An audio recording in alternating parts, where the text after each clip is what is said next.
Hey everyone, welcome to another video with the slate of releases still being super thin right now and my content being quite short in terms of how often I'm releasing it at the moment. I'm still wanting to do a lot of stuff before we get a wave of movies at the end of the year where I'm just hitting you with video after video. So with that said, as someone who has spent my entire life in Australia, born in New Zealand, moved to Australia, I've lived in Australia my entire life, I wanted to give you the 5 greatest Australian movies that I have ever seen. So with that said, let's get into it. Let's talk about the best Australian films, why Australians don't actually like a lot of Australian films, and really dive into it. So let's get into it.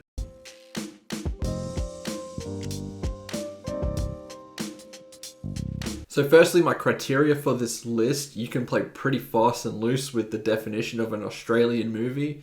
However, I will be keeping movies like Elvis out of this list, even though it was made by an Australian director in Baz Luhrmann and filmed in Australia on the Gold Coast, very close to where I live. It will not be on this list because it's not really in Australia, there's not Australian characters, it's just not an Australian movie. You know one when you see it, and so that's why movies like Elvis will be off this list. Also, in terms of why Australians don't like Australian movies, it's kind of crazy. When we see one, we kind of roll our eyes because they kind of play into a lot of the stereotypes to do with an Australian person more than any other country. It's very strange. Australians, we do like making fun of ourselves and having a laugh, but it just goes over the top, and it seems like the way that Australians are looked at by the rest of the world was kind of caused by all of these movies in the 80s and 90s that played into certain particular people from that time, but it's definitely a major stereotype into who Australian people are. So when we see an Australian movie, we kind of roll our eyes because usually they're not very good, they don't really capture anything special, and we usually prefer what Hollywood is doing anyway because their movies are just way better. However, there are some that definitely crack through and are absolutely excellent, and that's what I'm hoping these 5 movies will showcase. So let's get into number 5. Go away! We have kids out here! Oh my god, I don't give a shit. Okay, this is not the biggest movie ever. I saw this at the Brisbane International Film Festival a few years back. Little Monsters, directed by Abe Forsyth, was just such a hilarious comedy. You look at what this film was advertising and you're thinking, okay, zombie, comedy, horror kind of combo. Usually it's kind of generic, it's been played out a lot, but I just really love what they did with the humor here. It is very Australian, it's very crass, so that's why I don't think it really struck a chord with a lot of the American audience, because while Australians don't always like crazy, silly, goofy comedy, we definitely have a little bit more of a tolerance for it compared to the American audience. People like Adam Sandler and his silly style of comedy, we know it's not the greatest stuff in the world, but we have a good time and laugh at it. And this thing was very clever, very funny with its kind of satire and some of its commentary.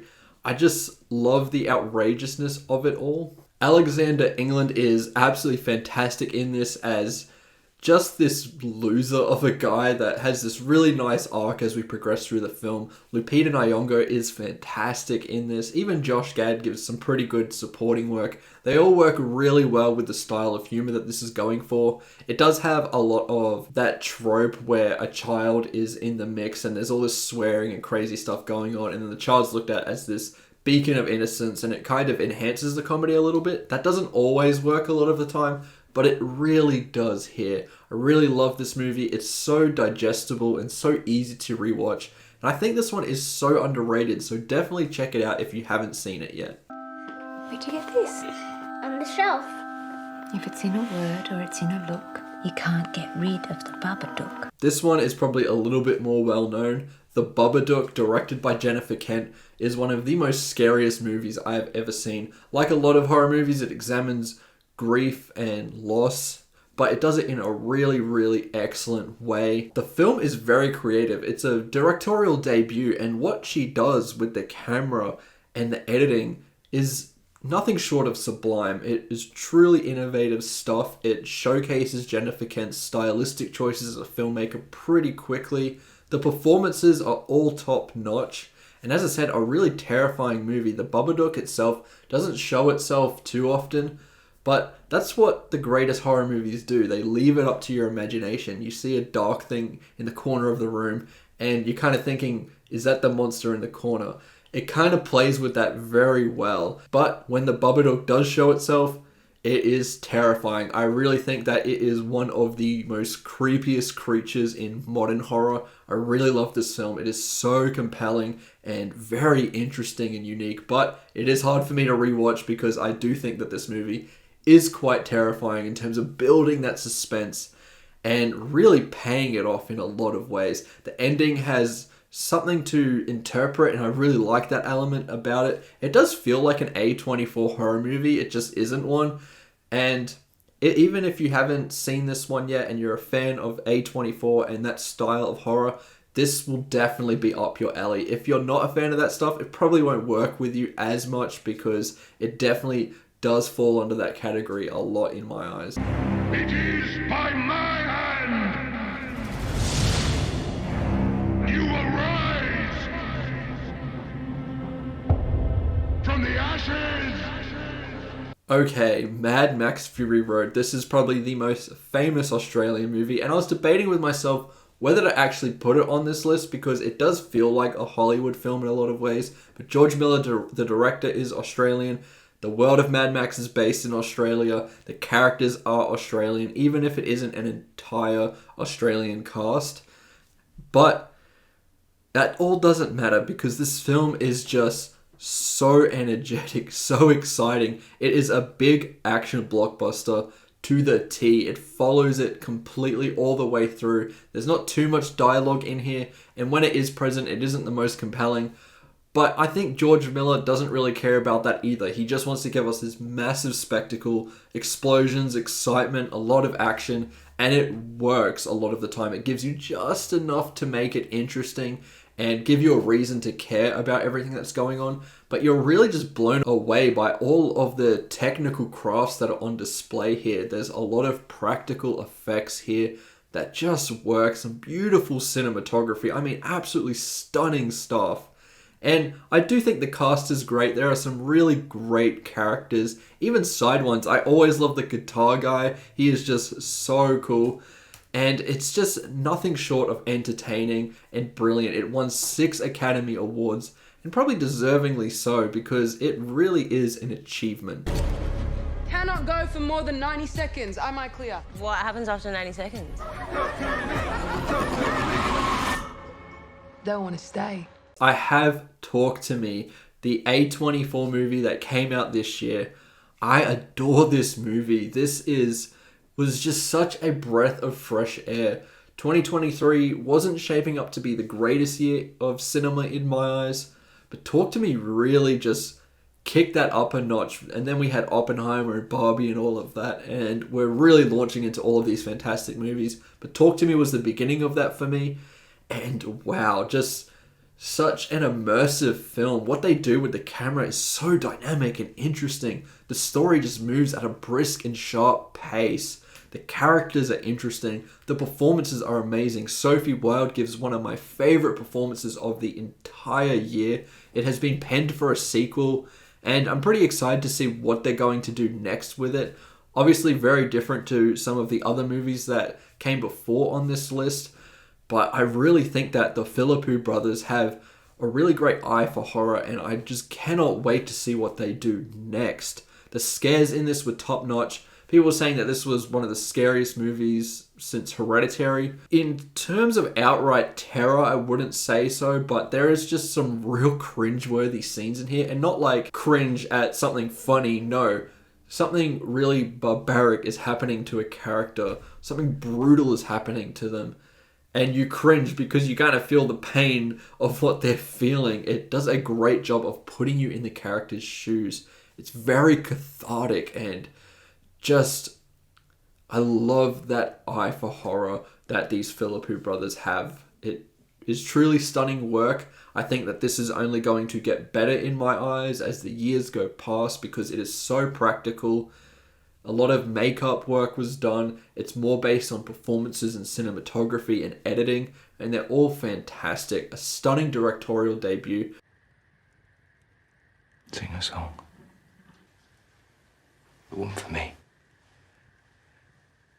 Okay, this movie is at number 2, but I wouldn't really recommend it to a whole lot of you. There was some buzz about this movie when it released at festivals, with people walking out and feeling very distraught and truly affected by the Nightingale. This is a harrowing movie. It's a movie I've only seen once and I don't really want to rewatch, but it is so powerful. A lot of the imagery and a lot of these scenes still stick out very clearly in my mind because of how affecting it is. This was the most quietest screening to a movie I have ever been to. I mean, you could hear a pin drop. I went to go and eat a piece of my popcorn. I felt like I was disrupting the whole theater because it was just so silent. The silence was truly deafening because it was one of those movies that just had people in shock and feeling the true horrors that came from the past in Australia. We get taught about it a lot in school, but I don't think it's as effective as really showing you what happens. This gives you a lot of perspective and empathy to what happened to the First Nations people in Australia, as well as a lot of the immigrants that moved over. The English colonizers did a lot of brutal stuff to Australians, and this film really illustrates that.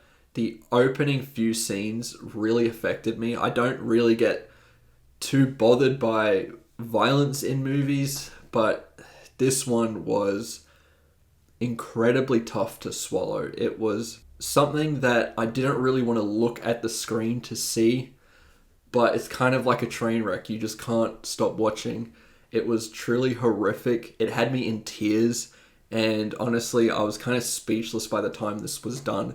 The performances are so compelling. Aisling Franciosi was terrific in this film. I'm so shocked that she didn't get nominated for an Academy Award that year because her performance was just masterful in this real heavy in revenge plot of a film.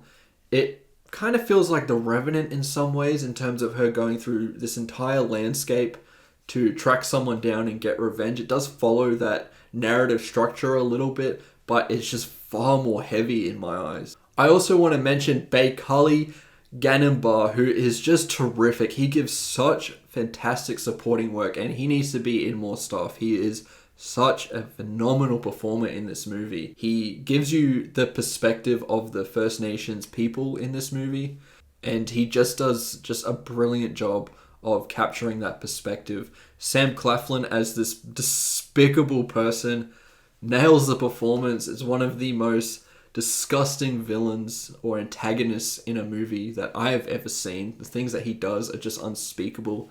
And when I say that this film is graphic, it truly is. That's why I wouldn't recommend it to a whole lot of you. There is a lot of major trigger warnings. If you're someone that has lost a baby or experienced abuse, this is not a film to watch. This is very violent and it does not shy away from it one iota. The camera is unflinching in showing you the barbaric nature of the colonizers of Australia. I think that this is an essential film for many Australians out there, especially if you really want to know about the atrocities that were caused in the past. We get told all the time what it is, but it's not as effective as seeing it. This is a wake-up call and just a incredibly beautiful film. Technically, it's stunning. The cinematography and score are all fantastic. And Jennifer Kent, who did the Babadook before this, kind of brings some of her horror filmmaking stylistic choices into this, and it works a lot. It fits within this narrative very well, and I really cannot wait to see what she does next. She might be becoming the best Australian filmmaker before our very eyes. I love her work, and this film is truly incredible. I'm sure that there's going to be a lot of interesting comments for this video because there's obviously films like Crocodile Dundee, Muriel's Wedding, all of these movies, and guess what? I just don't really like them. I think a lot of people don't really like them. They were products of the time. Films in the 80s and 90s in Australia were all like that. And yes, they're iconic and will live on in the history of Australia. They're not really my thing, and I don't think they're a lot of other people's thing either. Especially people more my age. I'm not saying not everyone my age doesn't like those movies, but a lot of people that I have talked to won't watch them because they just find them kind of cringy. These movies, I think, is not something that will only be iconic in terms of Australian history. I think that they have a more universal appeal, all 5 of these movies, because what they do is just so interesting and unique all across the board and really showcases Australian history, Australian culture in very beautiful ways, all in different ways, and I really love that. But anyway, those are my top 5 Australian movies. Let me know in the comments below what your favourite Australian films are. I'm sure there's going to be completely different lists than me. I don't mind if you like those 80s and 90s movies. That's great. They're just not my thing, and that's why they're not on this list. But anyway, I'd love to see your list. Remember to like and subscribe, and I'll see you in the next one. Goodbye.